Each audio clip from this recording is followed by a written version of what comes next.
ভাবা যায় পাশের বাড়ির বিয়ে, তাও আবার কিনা বরের একা নিমন্ত্রণ।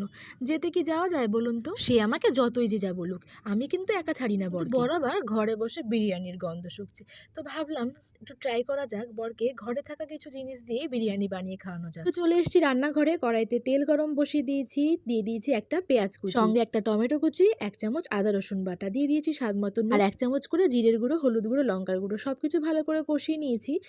ভালো করে কষানো হয়ে গেলে দিয়ে দিয়েছি প্রায় 400 গ্রাম মতো চিংড়ি মাছ, তেল ছাড়া অবধি নাড়িয়ে নিয়েছি। একদিকে দেখো ভাতটাও করে নিয়েছি এলাচ দারচিনি লবঙ্গ দিয়ে, আর ভাতটা হয়ে গেলে হাফটা চিংড়ি মাছ তুলে রেখেছি গ্রেভি সমেত, দিয়ে দিয়েছি কিন্তু একটা ভাতের লেয়ার, উপর থেকে আরেকটা চিংড়ি মাছের লেয়ার, আবার উপর থেকে কিন্তু একটা ভাতের লেয়ার দিয়ে দিয়েছি কিন্তু দুটো মতো পেঁয়াজ বেরেস্তা, উপর থেকে দুধে ভেজানো কেশর, জায়ফল, জয়িত্রীর গুঁড়ো, গোলাপ জল, কেওড়া জল, সঙ্গে দিয়েছি একটু ধনেপাতা কুচি আর পরিমাণ মতো একটু ঘি দিয়ে রেখেছিলাম কিন্তু দমে 2 মিনিট মতো।